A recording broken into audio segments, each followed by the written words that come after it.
Dionisio at the plate. He's 0 for 2 today. Swakowski, the big right-hander, lets it go.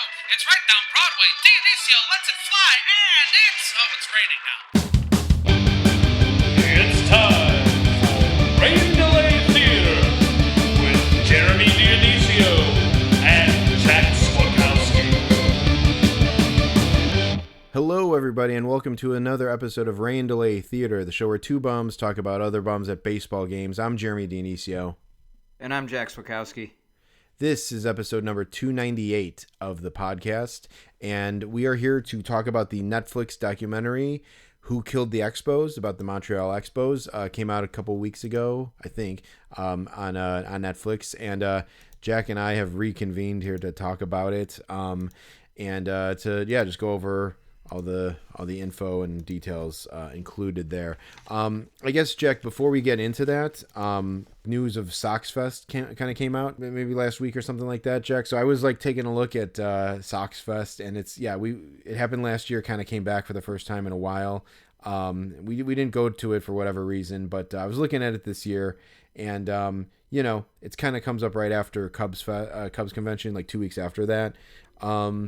Yeah, it's an interesting format, so it might be an interesting thing to do for us. Yeah, it might. I'm looking at some of their attendees, Jeremy, and it seems like it's only current guys. So there's maybe a couple prospects. So that unless you're looking at a different list than I see, I don't see any old timers on there. Oh yeah, no. It's a very small amount of people that they've announced, and yeah, it's funny because okay, again, our track record with the White Sox. The Cubs pretty much have every player on the 40-man roster there, or at least the 26-man roster. But I feel like other teams kind of have the same thing. I'm pretty sure the Reds do that, but the Sox, I guess, just are not requiring their guys to be there. I also feel like they probably don't have. I don't know if they're going to have a full 40-man roster set by that point. Sure. So I don't even know, but yeah. So it's only a small amount of guys, but we heard from Chris, our pal Chris, went last year, and the autographs were fairly easy to obtain. So I think from that regard, there are autographs to be had. So it's definitely an option. Yeah, it looks good to me, Jeremy, and I think I'm probably going to end up maybe bringing a few of the old guys anyway, just to see if anybody shows up. I bet Ozzie Guillen will be there, so it'd be finally a chance to close the loop on him. There's more than a good chance that Harold Baines will be there. I need to close the loop on that. So, and it is hard to obtain White Sox autographs during the season at the stadium. So, I don't see why not. Yeah, it's something to do in January. That's baseball related. So there's that. Chris mentioned that they will probably announce more guys in coming weeks or whatever. So I think that list will grow, but it is kind of small right now, and definitely lacking of any of the bigger names on the White Sox, which still aren't even that big of names, but yeah, I think there will be more. It's funny, Davis Martin and Grant Taylor are two of the names on that list, and those are the two guys that I got at the parking lot last year for the White Sox. So it's I could have just waited and not taken that hell ride home on the train. Go back and listen to that episode if you want to hear the hellish experience I endured after that Sox game. But yeah, it would be cool to get some of those guys. And I was looking. I actually have cards. Actually, I only have one of the cards of the prospects. I even forget what his name is now, but. Yeah, I'm gonna work on getting those guys before then, and I think Baines and Guillen are probably locks to be there. Yeah. You gotta wonder why they haven't been announced yet, but I think right. that those guys are locks for sure. And yeah, I don't know. I think it'll be interesting, and I'm sure there will be some characters there to talk about. Oh yeah, I mean, to say nothing of the autographs, just the White Sox fan experience will be of note. So I don't see why not. And it's about a third the cost of Cubs convention, which I guess is also pretty typical when you compare Cubs and Sox. So it just seems like a win all the way around. I'll tell you what's a win too. I was looking at the tickets. I was kind of going through the checkout process. I didn't pull the trigger yet, but it's one of the options that you can pick this seems unheard of, but one of the options you can pick is complimentary parking. So like the theater is like in this like it's in this old Remova theater. I think that's how it's pronounced. It's an old theater on the south side that was like recently renovated. And they have like events there and stuff. So I've never actually been there. So it's kind of cool to go there. But like I tried to drive by there once when there was a concert going on, and it was like a traffic jam. So like but it's also like not really reachable through anywhere but driving. So I'm glad that they have some sort of parking plan that's going to help out a lot. So yeah, I don't know. I'm looking forward. Like that's a cool, nice bonus, I guess. Yeah, well, it'll be interesting, and like you said, it's something to do in January. Kind of after CubsCon, there's always the sort of the doldrums before the season starts. So that seems like a good idea. Jack, I think we should go undercover as Sox fans to this thing. Like we should just go. Wouldn't be a bad idea. Yeah, just go full Yeah, meatball. I mean, I think I know I have a Jose Abreu jersey. Maybe I could dig up that Nicky Delmonico jersey that I had. Hell, he's probably going to be a lock for Sox Fest too. He works for the organization, so yeah, I don't see why not. And it sounds like we're going to see Chris there, and I guarantee you we're going to see Dennis there. Oh God, yeah, right. The price is right for Dennis too. I think it's $35 for one night. So, yeah, the price is right. For sure. Yeah. So I still am not sure if Dennis actually pays for Cubs convention or if he just brings like the same lanyard he's brought for 10 years. I mean, because I don't even remember if we've seen him in line or like in the autograph sections, or he just graphs outside, because you could graph the lobby without a ticket. So right. So yeah, he might just be doing that. I can't remember if I've seen him inside there, but he must have, even if he is in there. I just assume he has city connections for everything through his like years working for the city. Sure. So he probably knows the security guard who like lets him in the back door or something. But yeah. So okay. So that'll be something cool to kind of look at in January, very tail end of January. We're looking at some other kind of local games too. So yeah, I think we'll have some stuff coming up. Seems like maybe it'll be more in January than this month, but we're halfway through December already, so hard to believe that. Well, yeah, Jeremy. Should we talk about this documentary that we watched? Yeah, let's do it. Yeah. So, like you said, it came out a couple of weeks ago. Also with little fanfare, like all of a sudden it just dropped. I didn't even know that this thing was coming out. I feel like when that Red Sox doc dropped back in April, towards the start of the baseball season, there was a lot of like hullabaloo about it. A lot of people were talking about it, and then it turned out that, in my opinion, the documentary kind of sucked, and it seems like a lot of people felt that way because nobody talked about it. Shortly after it aired. But, so this one was interesting. I don't really know what I expected going in, but it was a lot more depressing than I thought it was going to be. I don't know if you felt the same way.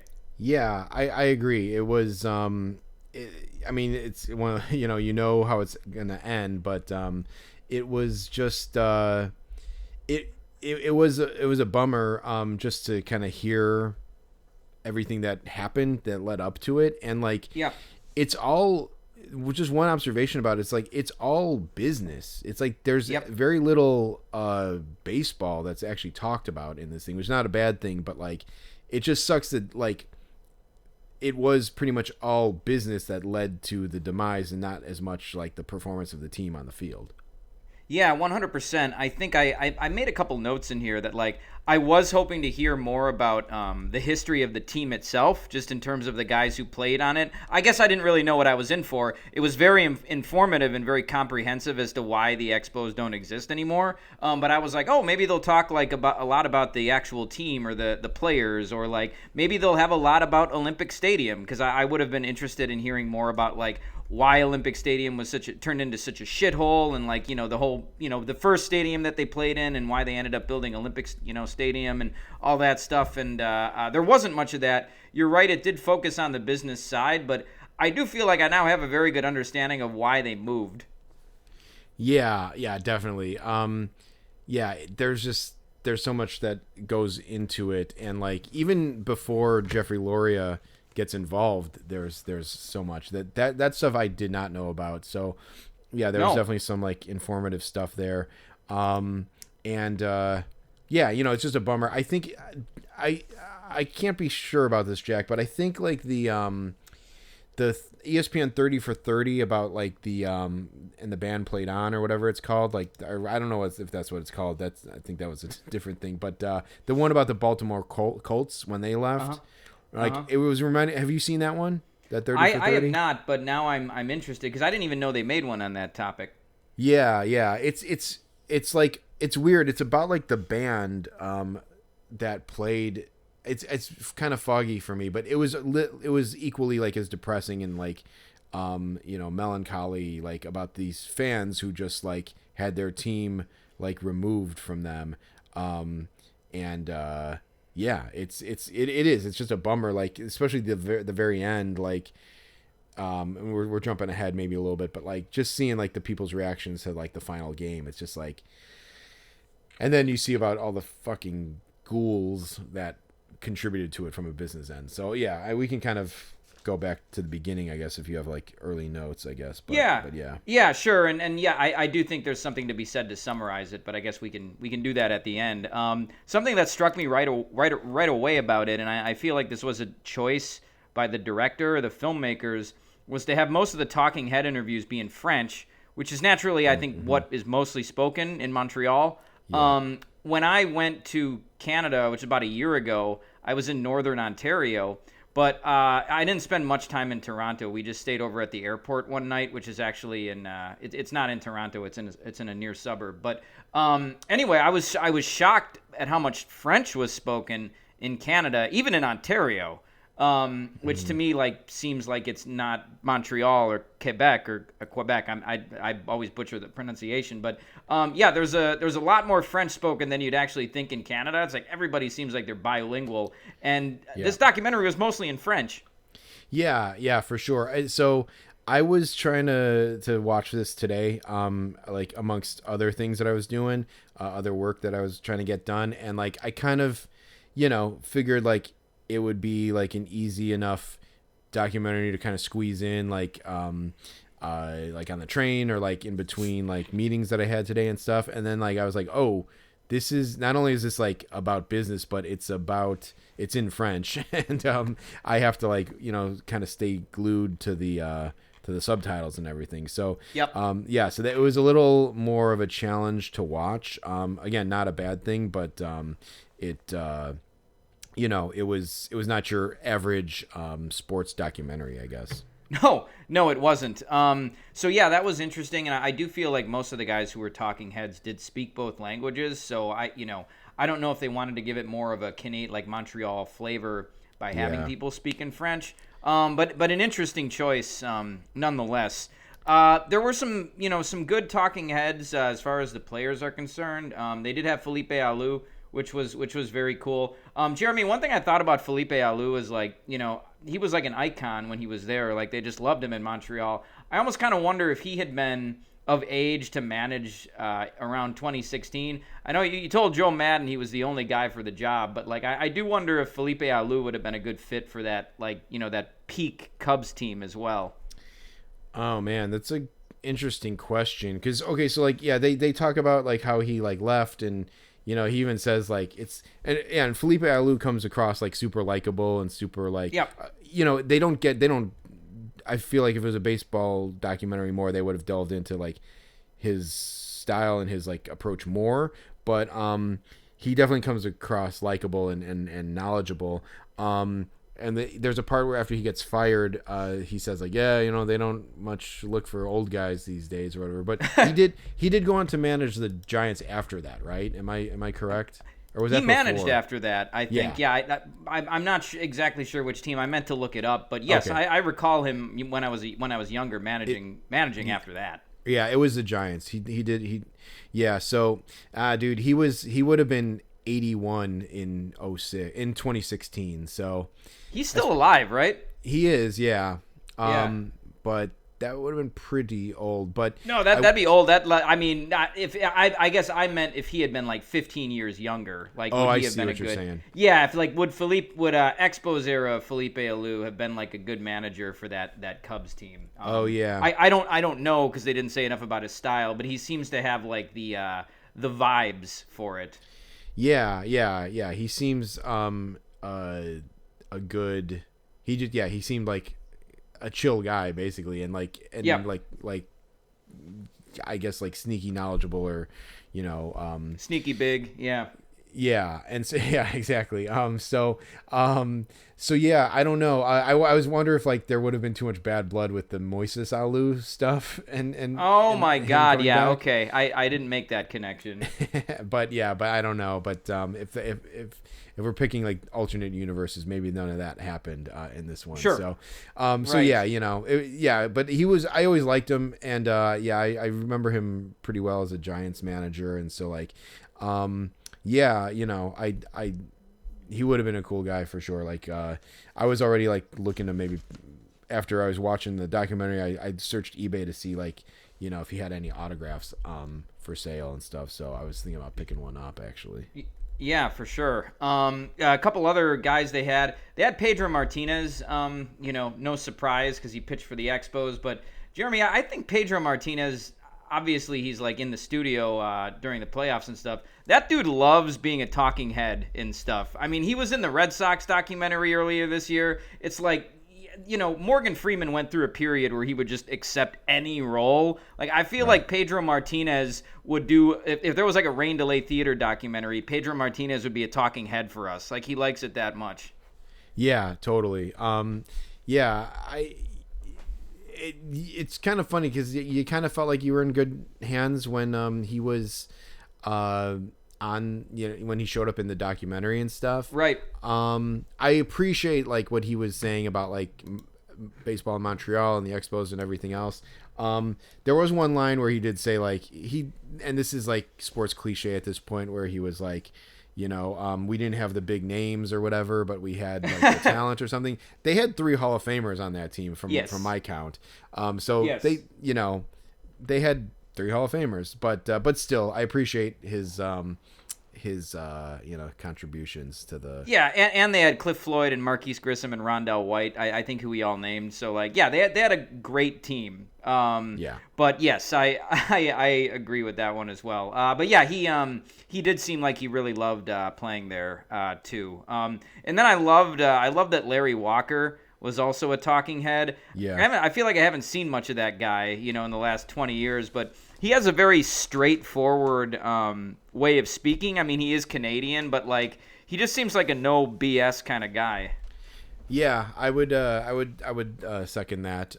It was cool to see him in there, and like he's a guy who I don't really have a good read on. Like I don't know if he's a nice guy or not a nice guy, but I guess he's Canadian, so you should assume he's a nice guy. But he was cool in the documentary. Yeah, absolutely. And then they did have Vlad for a little while too, but he didn't talk too much. But it was good to see him too. So Jeremy, but most of it focused on the business side. They focused a little bit on the first 20 plus years of the first 20 years of history when the richest man in Canada owned it. But then he just decided that it wasn't profitable to own a team anymore because of the skyrocketing salaries. So he ended up selling it to this group of businessmen, which is really where things started to go to crap. And it was led by this guy named Claude Brochu. Is that how he pronounced his name? Yeah, I think it was Brochu. Yeah. Brochu, yeah. So this guy was like the face of a group of other owners, like just all of these like rich Montreal businessmen and businesses who bought the team. But like MLB just wanted one person to speak for all of those people, so they chose this Brochu guy. Which, from my understanding, maybe it's not like this anymore now that this Ishbia guy Justin Ishbia is going to take over the Sox in a couple years. But isn't that mostly how the White Sox have been run since Jerry Reinsdorf has owned the organization? Like, he's only a partial owner, and he might not even own that much of the White Sox, but he's like the majority owner. And there are a lot of like other people who own the Sox who just let Jerry Reinsdorf be the face. I could be mistaken about that, but have you heard that? I can't say for sure. I kind of thought maybe the Bulls were more like that, but or maybe Okay. or it could be, maybe it is the opposite. I don't remember now, but like a more dedicated Sox fan would know this, but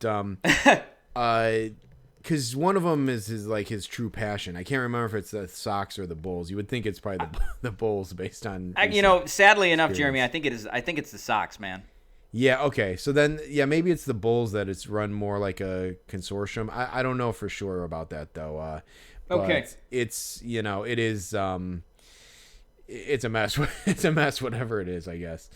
Yeah, shrouded in mystery is probably the way he likes to keep it. Yeah, just like with like contract status of players and coaches on the team. But Right. Real quick, just before we get away, they didn't really talk. They kind of like talked about this Charles Bronfman is the guy's name. Yeah. They kind of talked quick in and out about him. I made a note because the name sounded familiar to me. Jack, did you watch the Nexium documentary? I forgot what it's called now, but No, I didn't. that's the sex cult.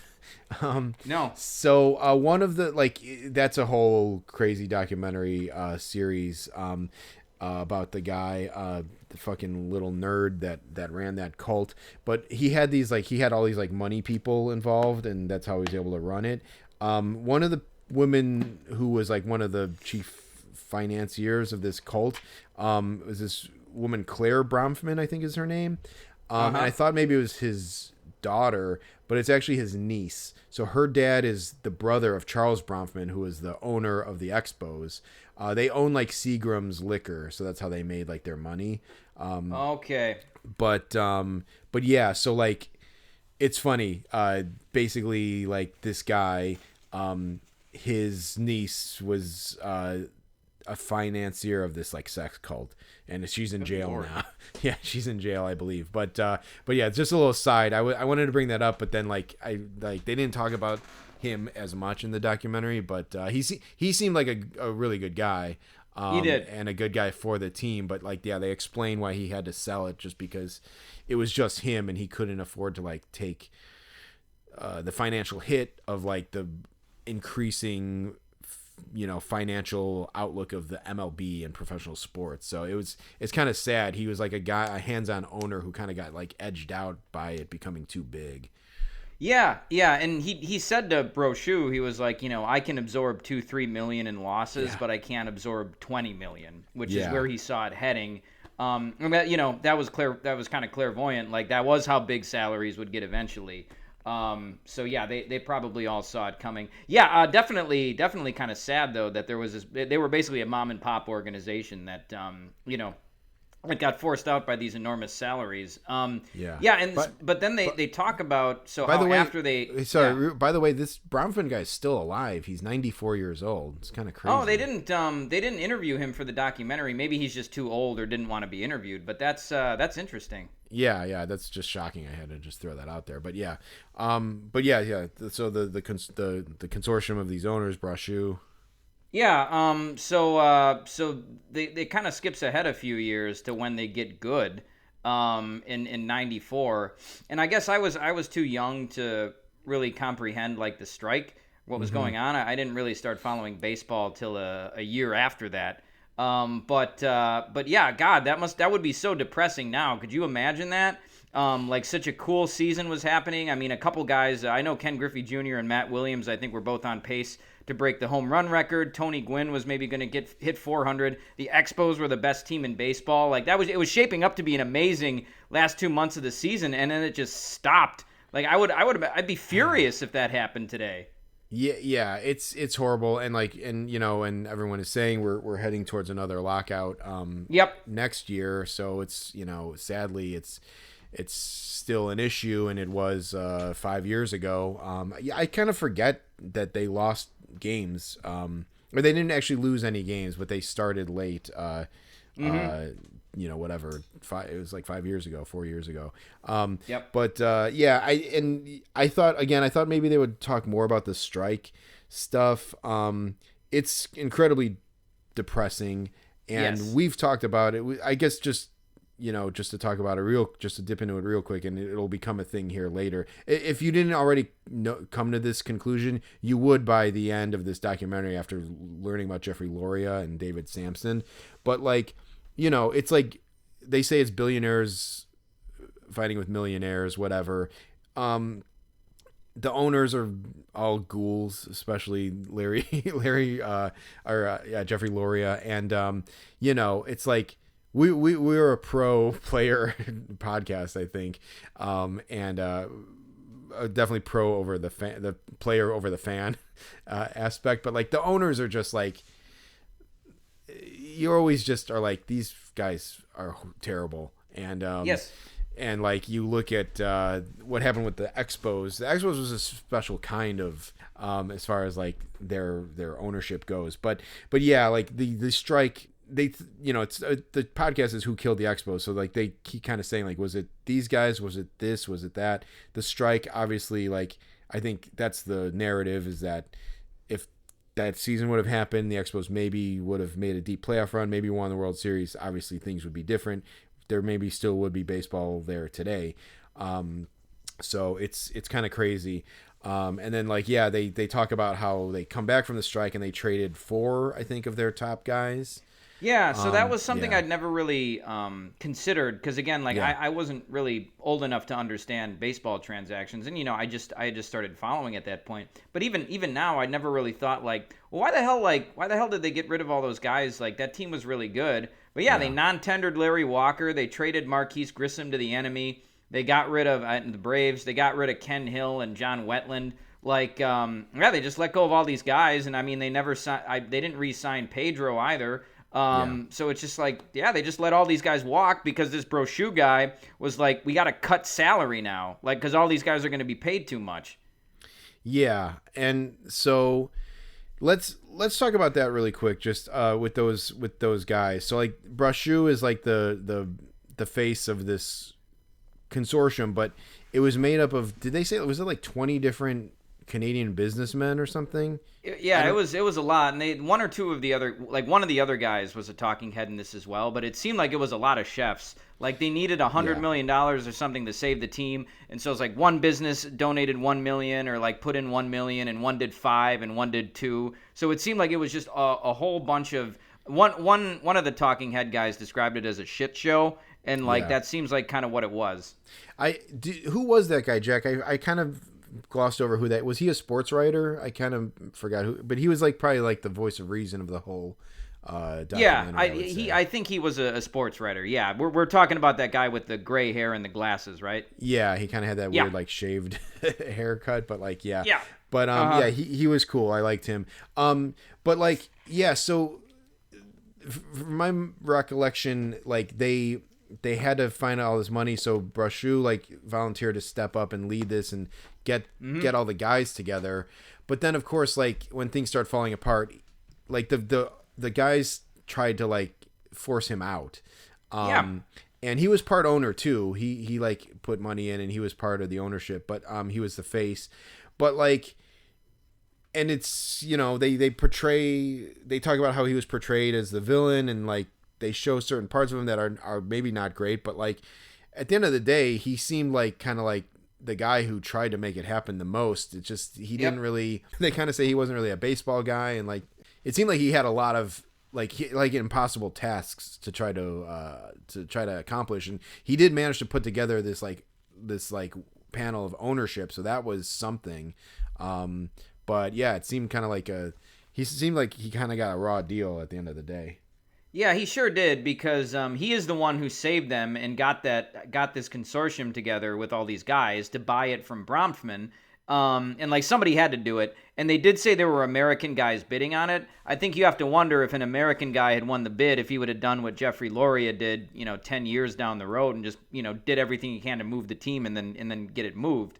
But anyway, so he kept it in Montreal with Montreal money, which is great. The team got good, but they were going to take enormous losses, so he had to sell a bunch of these players. And then they put him up to the task.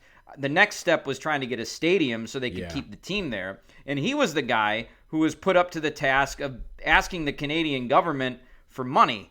And which, like you said, Jeremy, that's just another impossible task that he was given, because, like, Canada was like, no, we have to. The premier, I guess, of that district was like, yeah, we have hospitals that need to be funded in schools. Like, we can't be putting money into a stadium, which is actually practical. That's not how we think here in the U.S. Yeah, But right. as sports fans, we're just like, oh, fuck that. Like, let's build the stadium. But Yeah. that's what was happening here too. Like, all of these cities, this was when Milwaukee was getting a stadium. Cleveland just had one built. Baltimore, others were on the way, certainly, and a lot of it was publicly funded. So I think the Expos thought they were going to get that too, and they didn't. And then when Brochu didn't get the funding, these guys just, like, they basically got him kicked out. Yeah, they like Julius Caesar to to Yeah. get out of there. And yeah, it was rough because, like, he seemed like he was trying to do what he could do, but Yep. yeah. Jack, there was a funny time. I forget. It was him. He said it. Like, did you catch what he said about, like, trying to? I think I can't remember if he was talking about, like, owning the team or building the stadium, but he said he did almost like a callback to something we heard at the bus, where he goes like, yeah, to run a team, you need a lot of money. You need buku dollars. Yeah. Yes, I did catch Boku bucks. Yeah. God, who was the Dustin Garneau? Like, he probably raised his eyebrows at that one. That's Yeah, great. right. Yeah, exactly. What's perfect too is it's Garneau almost sounds like a French name. I'm not sure if it is or not, but it must be, but I don't so know. glad, Jeremy. I'm so glad you also caught that, because I noticed it. Yeah. So anyway, they forced this Brochu guy out, and now they need to sell the team. And so, yeah, the guy we've already talked about, Jeffrey Loria, who would go on to own the Marlins just a couple years after buying the Expos. But Yeah. this guy and his I think it was his son-in-law, David Samson, just seemed like a couple of crooks from the get-go. Yeah, I mean, ghouls, crooks, assholes, just fucking garbage people. Yeah, like, so there's a lot to kind of dissect there. Real quick, I just want to say I had a note in here too. Like, they played it a couple times, but they got Harry Carey saying Larry Walker a couple times, which was funny. And then they put it in there like multiple times, which is just kind of funny. And that rang a bell for me just because, like, I probably watched that live as a little kid. Yeah. Okay. So this whole Jeffrey Loria and David Samson thing, like, God, I didn't even realize. I was talking about this with Paul, our friend who has not been on the podcast, but Cardinals fan Paul. We were talking about the Expos at some point last year when we were doing a play together. Yeah, like, we were talking more so about, like, the aftermath of the Loria situation, but, like, that fucker had the team for 3 years, I think it was. Yeah. And then just, like, fucking screwed him and hijacked out of, like, ran out of town. Now, it's very easy to portray them as evil people. Sure. Jeffrey Loria is a ghoul. He's just, like, if you look at him, he's just, like, a gross person. I did not know that he was an art dealer, I don't think. Yeah, that's interesting. I don't think I knew that either. Yeah, and I guess that's how he made his money. So, like, they show a shot at some point of Jeffrey Loria with Salvador Dali, and like, looking at some kind of thing, and, like, so I'm like, so not like the the Expos were founded, like, were sustained, if only for 3 years, but on the backs of, like, Salvador Dali and Magritte and these other artists who Jeffrey Loria probably scammed out of money, in his own way, in that regard too. But yeah, that's an interesting 2 or 3 degrees of separation there. Yes, it is. And yeah, the things that he did, like, right from the jump with that organization, I think one of the first things he did was he took the Expos off TV, because him and David Samson wanted a TV deal similar to what teams were getting in the United States, and what they were getting just wasn't anywhere close. So they're like, all right, well, no more TV. Yeah, that was crazy. And, like, Jack, have you ever experienced that with any of your teams not being on TV? I like blackout stuff, but when I was a kid, it seemed like only about half the Brewers games were on TV, until I got a little bit older. We're both old enough to remember when the only games on TV consistently were the Cubs and the Braves. I think once you got to the late 90s, it seemed like every team had its own network. But I remember, I'm still old enough to remember that, like TBS and WGN. Oh, okay. Well, so it's interesting for me being like growing up in Chicago because I had WGN and I had the Cubs. So like, yep. And then when the Cubs, I think as far as I can remember, even when the Cubs weren't on GN, like when they were on cable, like the White Sox were on Sports Channel was the channel like that was on locally here. And that was like, that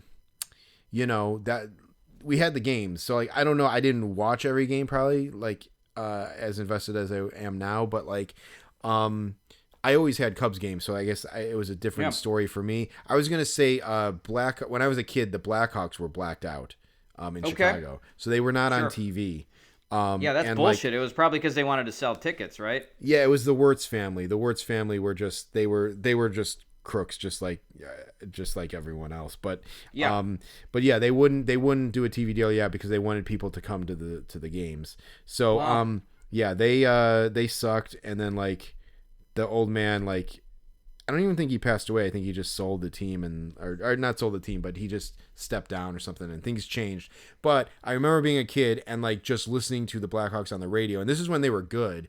So like you really had to be dedicated at that point. And so like, I couldn't imagine, I don't think they ever said if they worked out a deal, but like, I know they were saying that they were not going to be on TV. So I don't know what ended up happening or how long it lasted. Yeah, sure. I don't know, but I will say that I definitely remember like WGN and TBS. I used to watch WGN more, but yeah, we would have Cubs games around at my house sometimes, or I'd watch them after school. So yeah, that was good stuff. But Jeremy, I think I've talked about this on the podcast before, but just one more story about how owners are ghouls. This was at the bus a couple years ago. I don't think you were there that day, but John Middleton, the Phillies owner, came out to the bus right after the Cubs swept the Phillies in a late season series that was pretty crucial for the Phillies.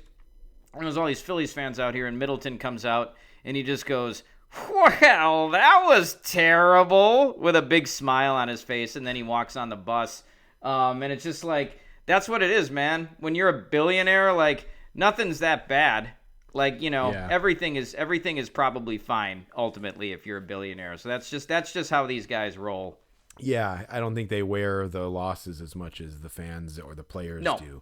So, which again might be a indicator of what side you should come down on those arguments when it comes down to those sorts of things. But yeah. So, man, okay.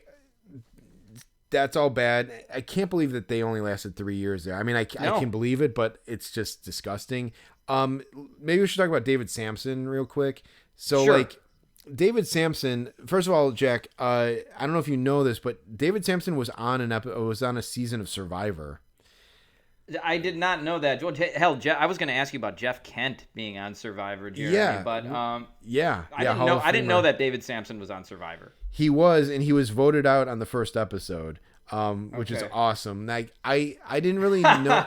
I didn't really know too much about him at the time or his like just his reputation or his personality, but like in retrospect, that season happened 11 years ago. I was looking at it.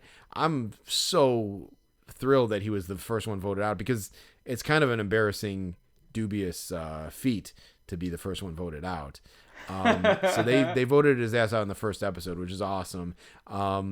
But he's talking about, they talked to him a couple times about like, who killed the Montreal Expos? Well, certainly I can't be the one who did it. And it's like, dude, when you're talking like that, it clearly is you who did. No one who didn't do it would talk like that. It's crazy. Yeah. That's not a bad impression of him either. Yeah. He's so like adamant and so like just cutting through the din that it's like, this guy is just too much. And I could see how could be a complete asshole. And it was just like, dude, listen to the way you talk, man. It's like, if you don't think you were the reason, you have to admit that you were at least part of the problem. It's funny. He does say later on that like he takes like the proper amount of blame or something. He had some kind of weird like business way of saying it, but like, it's just kind of funny the way he said it at the end. But like, it was just kind of like, dude, listen to yourself, man. You sound and look like a villain. So maybe you're a villain, you know? Yeah, absolutely. He also is kind of a nepo baby because he was Loria's son-in-law, Yeah, right? yes. By marriage. And so that- like, you know, That was a detail that I did not know about either. That was crazy to find out. They're like his dad, or like that was my son or something. I'm like, what? And like, to learn that was crazy to hear about. It was, but also like, what is that? So then, what does that guy know about baseball? You'd think Loria would have hired a because Samson was today's version of the president of baseball operations of that team, and it's like I didn't hear him say one thing about baseball. Like he worked on Wall Street. What the hell did he know about transactions and players? No, none of these guys ever do. They never know about they don't know shit, and it's like that's what's so annoying and insulting about all of it. Yeah. And so Jeremy, I did have a question for you. Was Loria the owner of the 2003 Marlins? Like, did he own the Marlins when they beat the Cubs and won the World Series? Yeah, I guess he would have been. That would have been his first year because I think he got out between 2002 and 2003. So yeah. Yeah. So yeah, that's just a footnote in all of this, and I think like just kind of before we get to the very end.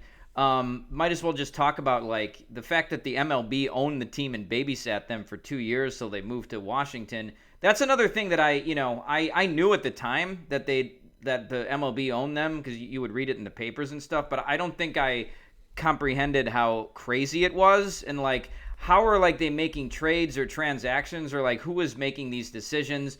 How are they like signing players? I think that's something we would look at now. But back then I just wasn't. So I want to go back and look at some of those rosters and transactions and just look at what happened between, I think it was 2002 to 2003 to 2004. It's just that's a wild thing.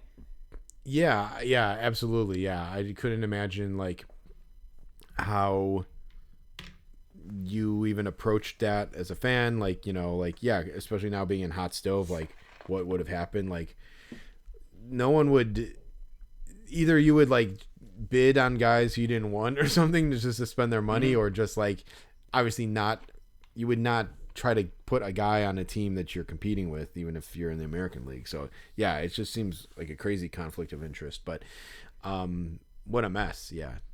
Yeah, definitely. Is that better, or is like the Pirates model better, where like let's make this guy the biggest offer we know he's going to refuse, and then we could say that we made him an offer, like they did with Schwarber apparently. Yeah, right. But yeah, it's so that was interesting, and then eventually they they had clips from the last game, and then they moved to Washington.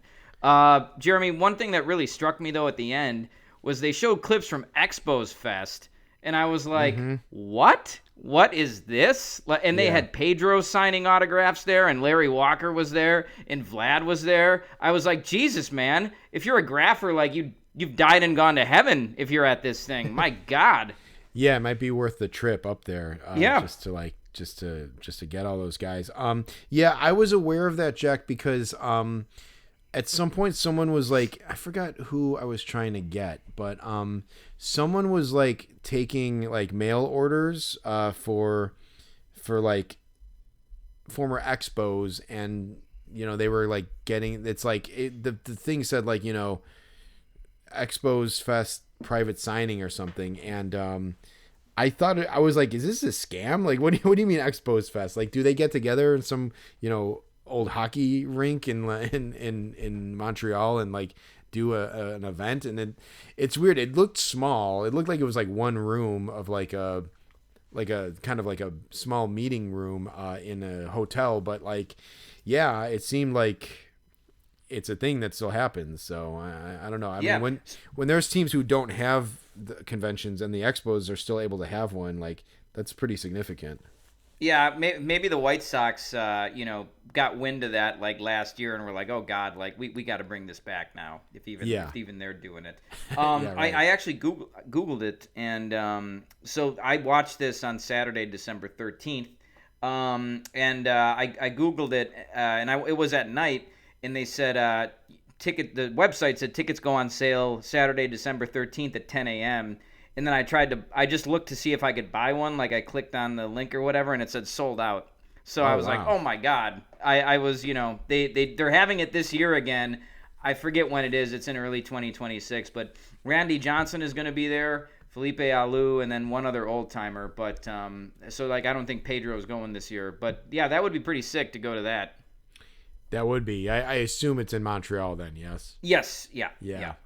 I've never been to Montreal. My brother and sister-in-law have been there, and it's on my list, and I bet it's something we might do in recent time in the short term here. But I would. Yeah, I want to go there too. It'd be a lot more incentive to go if they still had a baseball team. But maybe the Rays will end up playing half their games there at some point. Who knows? Well, yeah, at some point they were playing, and this is something that I did want to do. The final series between spring training and the start of the regular season, for years the Blue Jays would play, or maybe not even the Blue Jays, a team would play a 3-game series in Olympic Stadium just right before the regular season started, and I had made plans to go up there. I was looking into, I hadn't made plans, but I was planning to kind of try to make that happen. And I think the pandemic happened, and I don't think they've done it since then. Sure. But I would like to see a game there, and they were still playing there up until 2019, I want to say. So, there would have, it wouldn't have been a regular season game, but you still would have been able to catch an actual baseball game in that stadium. And I regret now even more that I didn't get a chance to do it. So, I don't know if, it seems like that stadium is still up and running, but I'm sure it's not in great shape. No, definitely not. And there was that thing a couple years ago where there was an idea for the Rays to play half their games there for whatever reason. I don't know how serious that was, but at the time I thought it was kind of stupid. But now I'm like, maybe that actually would be really cool to go up there. Yeah, I guess if it tides over the fans who are still up there. It was sad. There was they were talking to older guys who were they're asking, the end of the documentary, they're saying do you think baseball will come back? And everyone's yeah, you gotta hope so. Yes, right. I think so. And there's an old guy who says I hope it's soon because I don't want to go in a wheelchair. And it's Jesus, it's just too much, man. It's too much of a bummer. It is. I think the bottom line, though, is that it takes a lot to move a team somewhere, and it's actually hard to get a team out of a city. It took the A's a lot to move. It took a lot of it took John Fisher a hell of a lot to get that team out of there, and it took him years. So who killed the Expos? I think the documentary did do a good job of explaining that it wasn't any one thing. There's maybe people who have a more appropriate amount of blame than others, but ultimately it was all of this stuff that happened over the course of 20 plus years that did them in. So it's sad. Yeah, most definitely. You wonder if they could sustain a team, the fan base. Right. There was a point.